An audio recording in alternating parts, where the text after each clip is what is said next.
Very good morning, students. Today I will teach chapter 6 Universality of Religion. Universality means होता है विश्व व्यापकता. Religion means धर्म, मतलब धर्म की विश्व व्यापकता. और इसके कुछ डिफिकल्ट वर्ड्स हैं जो मैंने यहाँ मेंशन किए हैं, जैसे कि फर्स्ट है इंट्रोड्यूस.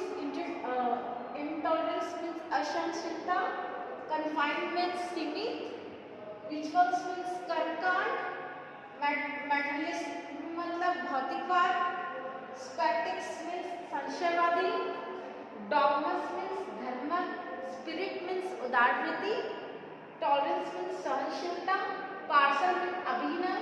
और सेम मीन्स बुद्धि संगत. और इसके अलावा जो भी डिफिकल्ट वर्ड आएंगे वो आपको मैं धीरे धीरे एक्सप्लेन करूंगी चैप्टर में.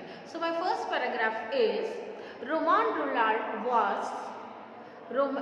Ronald was a friend of India. Romain Rolland ji जो थे राइटर, वो इंडिया के लिए बहुत ज़्यादा अट्रैक्ट थे. आई मीन इंडिया के थॉट से, इंडिया के लोगों को वो बहुत मानते थे, इसलिए वो इंडिया को लाइक करते थे, इसलिए वो इंडिया के क्या है, फ्रेंड. तो आप क्या बोल सकते हैं, Romain Rolland was a friend of India. He wrote about Vivekananda and his idea of religion. उन्होंने अपने इस चैप्टर में विवेकानंद जी के जो हाई थिंकर्स थे, विवेकानंद जी तो धर्म को लेके जो वो सोचते थे उस और उनके जो आइडियाज़ है उसको एक्सप्लेन किया है अपने इस चैप्टर में, है ना. तो यहाँ पे हम क्या लिख रहे हैं, he wrote about Vivekananda and his idea of religion. Next क्या बोल रहा है, he says that Vivekananda had a broad view of religion. जो विवेकानंद जी थे वो ब्रॉड मतलब बहुत बड़ा सोचते थे, फैला हुआ सोचते थे. धर्म को फैलाना चाहते थे पूरे मतलब समाज में, पूरे विश्व में. ठीक है. He rejected no part of sincere and sane forms of knowledge. वो जो है वो क्या कहते हैं, he rejected the part of sincere and sane forms of knowledge. वो ये कहते हैं कि वो वास्तविक, है ना, वास्तविकता को और सैन मीन्स बुद्धि संगत को, मैंने यहाँ पे एक्सप्लेन किया, सैन बुद्धि संगत, उसको वो क्या करते हैं, एक्सेप्ट करते हैं. क्यों? क्योंकि यदि उसमें उसका कुछ मीनिंग निकलता है ना, तो उस चीज़ को मानने में मुझे कोई प्रॉब्लम नहीं है, ऐसा विवेकानंद जी कहते हैं. Religion was the fellow citizen of every right thinking man. Religion जो है वो सिटीजन्स मतलब नागरिकों के बहुत करीब है, क्योंकि हर नागरिक किसी न किसी धर्म से जुड़ा हुआ है. फिर क्या कह रहा है कि it's only enemy was intolerance. धर्म का केवल एक ही शत्रु है, वो है इंटॉलरेंस. इंटॉलरेंस मीन्स असहनशीलता. It means that religion and intolerance go together. उनका ये कथन था कि रिलीजन के साथ सहनशीलता होना बहुत ज़रूरी है, दोनों ही एक दूसरे से जुड़े हुए हैं. फिर religion is full of liberal spirit, there is no place for narrow limited and fighting ideas in it. जो रिलीजन है वो फुल ऑफ लिबरल स्पिरिट, उसके अंदर पूरा उदारवृत्ति है, काइंडनेस है ना, आप कितने दयालु हैं, ये सारी अच्छी चीज़ें. आप यदि आपके अंदर धर्म है तो ये सारी क्वालिटी ऑलरेडी आपके अंदर होगी. There is no place for narrow limited. आप मतलब धर्म के पास नैरो मीन्स संकीर्ण सोच के लिए कोई जगह नहीं है ना. फिर क्या कह रहा है next, it is always growing, क्या बोल रहा है, limited and fighting ideas in it. और आपके अंदर आक्रामक सोच नहीं रहेगी, आप कोई भी आक्रामक एक्शन नहीं करेंगे, है ना, फाइटिंग वाले एक्शन नहीं करेंगे यदि आपके अंदर धर्म है. क्योंकि धर्म जो है वो पॉजिटिव एनर्जी लाता है, अच्छाई लाता है, और अच्छाई और पॉजिटिव एनर्जी में एक्शन के लिए कोई जगह नहीं है. फिर बोल रहा है it includes all that is good and great. मतलब जो धर्म है उसके अंदर बहुत सारी अच्छाई है और वो अपने आप में महान है. It is always open and growing, it is inclusive. और क्या कह रहा है, इट इज़ ऑलवेज ओपन, ये हमेशा खुलता रहता है और बड़ा हो रहा है इसका. और हमेशा ये क्या होता रहता है, रिलीजन ग्रोथ होती रहती है इसकी. जिसके अंदर रिलीजन है वो व्यक्ति की हमेशा क्या होती रहेगी, ग्रोथ होती रहेगी, हमेशा उसकी पर्सनैलिटी क्या होती रहेगी, डेवलप्ड होती रहेगी. फिर कह रहा है कि it is inclusive, it includes sincere it includes science. इसके साथ एक और चीज़ मिक्स है, वो है साइंस, क्योंकि रिलीजन जो है वो साइंस से जुड़ा हुआ है। रिलीजन के अंदर साइंस बसता है। कैसे बसता है? मैं आपको एक एग्जांपल दूंगी। जैसे कि हम लोगों के हिंदू धर्म में पूजा पाठ को बहुत ज़्यादा वैल्यू दी जाती है।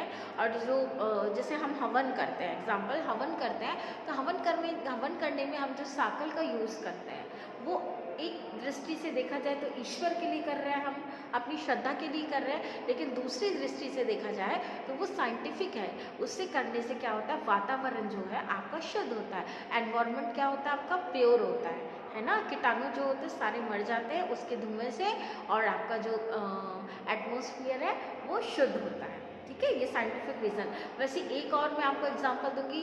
हम लोगों के हिंदू धर्म में लाल टीका लगाया जाता है माथे पे, यहाँ पर। तो वो लगाने का क्या है? वो ऐसे तो धर्म की दृष्टि से सिर्फ टीका लगाना है, लेकिन साइंटिफिक दृष्टि से देखा जाए तो उस टीके को लगाने से हमारा जो ये माथा है, हमारा ये जो फोरहेड है, वो कूल रहता है, शांत रहता है, ठंडा रहता है ना। तो साइंटिफिक रीज़न इसका ये है। तो ये इसमें क्या कह रहा है? It includes science, it does not reject other religion because their ideas of good are different. यहाँ पर साइंस को एक्सेप्ट करता है रिलीजन, है ना, क्योंकि साइंस और रिलीजन दोनों एक दूसरे से जुड़े हुए हैं। इसका मतलब ये नहीं कि वो अदर जो रिलीजन्स है उसको इग्नोर कर रहा है, ऐसा नहीं है। हमारा जो धर्म है वो कभी नहीं सिखाता दूसरे अदर रिलीजन्स का डिसरिस्पेक्ट करना। क्यों? क्योंकि गॉड मतलब एक है ना, और उनके थॉट्स जो हैं वो डिफरेंट हैं, मतलब बहुत सारे हैं। फिर क्या कह रहा है? All ideas of God come under the definition of religion. मतलब रिलीजन को लेके बहुत सारे जो हाई थिंकर्स हैं उन्होंने अपने अपने वर्ड्स में डेफिनेशन दी है, लेकिन इसका जो वे है वो एक ही है। हर धर्म एक ही चीज़ सिखाता है, किसी का बुरा मत करो, सच्चाई पे चलो, ऑनेस्ट रहो, है ना, यही सिखाता है। फिर क्या कह रहा है? It is only when universalism of the spirit is attended that religion is fully realized। यहाँ पर ये कहना चाह रहा है कि हमें विश्व व्यापकता में विश्वास रखना चाहिए, है ना, पूरी यूनिवर्सल में फैलानी चाहिए इतनी अच्छी चीज़ को, है ना, क्योंकि जो धर्म है बहुत अच्छी चीज़ है, तो धर्म को तो पूरे विश्व में फैलाना चाहिए। It is only when universalism of the spirit is attended that religion is fully realised. Religion is not so much a matter of the past as of the future. Religion सिर्फ पास्ट का ही matter नहीं है, ये future का matter है, और हमें हमेशा इसको कंटिन्यू करते रहना चाहिए। He has a long way to go to fully realise. मतलब ये अभी तक मतलब अभी हमें रिलीजन में बहुत लंबी दूरी तय करनी है।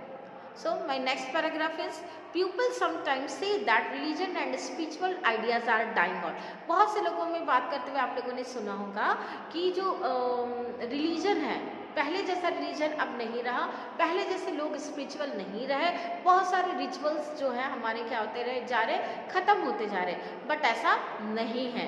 Vivekananda did not agree with them. Vivekananda ji इस चीज़ को अग्री नहीं करते। He proved that they were not dying out. वो कहते कि मैं प्रूफ कर सकता हूँ कि आज भी हमारा रिचुअल, हमारा रिलीजन खत्म नहीं हुआ है। It is more correct to say that they had just began to grow.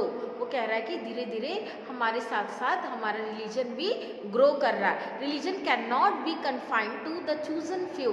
मतलब जो रिलीजन है वो हमारे लिए सिर्फ चूज करने का सब्जेक्ट नहीं है। It should enter every core of our society. मतलब ये हमारे क्या सोसाइटी से, हम लोगों से जुड़ा हुआ है। It should come out of temples, churches, books, dogmas, forms. ये हमारी सोसाइटी से कैसे जुड़ा हुआ है? टेम्पल्स के थ्रू जुड़ा हुआ है, मंदिर, चर्च, बुक्स जो होती है रिलीजन्स की, वो डॉगमस मीन्स धर्म मत, है ना, फॉर्म्स, ये सब की वजह से हमसे जुड़ा हुआ है। It should become a part of parcel of hour of very nature. ये जो है हमारी सोसाइटी का एकदम इम्पॉर्टेंट पार्ट है। It should live in our every moment. In this form it will be power of God. It has yet to grow and this life। यहाँ पे क्या कहना चाह रहा है? इस रूप में वह कल्याण का क्या कर रहा है? हमें हमारे लिए बहुत यूजफुल है, हमारे लिए वेलफेयर है ना, हम सबका कल्याण करता है जो रिलीजन है, और हमेशा क्या रहेगा? इसका विकास होता रहेगा, ग्रोथ होती रहेगी रिलीजन की। ऐसा श्री विवेकानंद जी कह रहे हैं। और जो रोमैन रोलांड जी अपने इस स्टोरी में उन्होंने इस तरीके के थॉट लिखे हैं। फिर नेक्स्ट वाला देखिए, Vivekananda stress an urgent need to re-establish fellow feeling between different types of religion। मतलब विवेकानंद जी ये कहते हैं, थोड़ा सा स्ट्रेस आता है उनको और ये कहते हैं कि हमारे धर्म डिफरेंट है, बट हमें अपने भाईचारा, अपने ब्रदरहुड को कायम रखना चाहिए। क्यों? क्योंकि अभी मैंने आपको थोड़ी देर पहले क्लियर किया था कि रिलीजन हमारे अलग है बट गॉड हमारा एक ही है ना। तो हमें अपना ब्रदरहुड बनाए रखना चाहिए। Religion and sciences must be fuse together. और रिलीजन में मैंने अभी आपको समझाया था कि रिलीजन और साइंस दोनों एक ही सिक्के के दो पहलू, दोनों ही एक दूसरे से जुड़े हुए हैं। It is wrong to think that science all materialistic. ये कहना गलत होगा कि साइंस सिर्फ मटेरियल से जुड़ा हुआ है, ऐसा कहना एकदम साफ गलत होगा कि साइंस जो है मटेरियल से जुड़ा हुआ है। It is wrong to think religion has no use for it. और हम ये भी नहीं कह सकते कि रिलीजन हमारे लिए यूज़फुल नहीं है। It hopeless to turn it out from the benefit of religion और turn religion out for its benefit. मतलब हम अपने बेनिफिट के लिए साइंस को छोड़ नहीं सकते, है ना। और जब मन किया छोड़ नहीं सकते, जब मन किया एक्सेप्ट नहीं कर सकते, क्योंकि साइंस और रिलीजन दोनों ही एक दूसरे से जुड़े हुए हैं। The truth is we can dispense with neither science not religion. यहाँ पे क्या है, हम ना तो साइंस को छोड़ सकते हैं और ना ही हम रिलीजन को छोड़ सकते हैं। Now my last paragraph is, Vivekananda observe that materialism privileged in Europe. Vivekananda ji कहते हैं कि यूरोप वाले जो हैं वो साइंस पे बिलीव करते हैं, वो मटेरियल्स पे बिलीव करते हैं और बोले साइंस को ज़्यादा वैल्यू देते हैं। द मॉडर्न स्पेक्टिक्स, मतलब जो आज के संशयवादी, स्पेक्टिक्स मीन्स यहाँ मैंने मेंशन किया, स्पेक्टिक्स मीन्स जो श्योर नहीं रहते, आई मीन जिनके मन में डाउट रहता है, संशयवादी, है ना। वांटेड ओनली रीज़न, उन्हें चाहिए सिर्फ रीज़न, हर चीज़ के पीछे उनको रीज़न चाहिए रहता है, तभी वो इस चीज़ को एक्सेप्ट करते हैं। They did not want to give up their position, वो अपनी मान्यता को छोड़ना नहीं चाहते। A working compromise was needed between religion and science. वो रिलीजन और साइंस के बीच हमें क्या करना चाहिए, एक मतलब एक व्यवहारिक समझौता करना चाहिए। यहाँ पे क्या कह रहा है, अ working compromise was needed between religion and science. क्यों? क्योंकि साइंस को यदि कोई मान रहा है, रिलीजन को नहीं, इसका मतलब वो इनडायरेक्टली किसको मान रहा है, रिलीजन को। इसलिए हम लोग उनको इग्नोर नहीं कर सकते। इसलिए हमें उस कंडीशन में क्या करना चाहिए, रिलीजन और साइंस के बीच में एक अच्छा कॉम्प्रोमाइज़ करना चाहिए। Human history made that discovery long एवो। ह्यूमन हिस्ट्री में आप देखे होंगे कि क्या होगा, इतिहास जो है पहले ही बता चुका है। According to him the modern sceptics can be made to accept religion of its grow into a realistic religion. मतलब संशयवादी जो है उसको रिलीजन जो है एक्सेप्ट करना चाहिए, है ना। लेकिन कब करना चाहिए, जब वो बुद्धि संगत हो, आई मीन जब वो उनको लगे, वो जब सेटिस्फाइड हो कि वाकई में रिलीजन क्यों ज़रूरी, मतलब उनको हर चीज़ उनका क्लियर करके उन्हें एक्सेप्ट करना चाहिए, ना कि हमको प्रेशर देके उनको एक्सेप्ट कराना है। अगर उन्हें प्रूफ चाहिए तो हमें हर चीज़ उनके डाउट्स को क्लियर करते हुए, साइंस से जोड़ते हुए रिलीजन को दिखाना है, जिससे इजीली वो लोग मतलब हमारे रिलीजन को एक्सेप्ट कर सकें। ओके, तो यहाँ पर यही बता रहा है, यूनिवर्सलिटी ऑफ रिलीजन, यूनिवर्सल में इसलिए फैलना चाहिए रिलीजन क्योंकि रिलीजन जो है एक तरीके से सिर्फ श्रद्धा विश्वास से नहीं जुड़ा है, ये साइंस से भी जुड़ा हुआ है। ठीक है, तो ये हर किसी के लिए क्या है, यूजफुल है और इससे हर किसी का डेवलपमेंट होगा। Okay, thank you guides.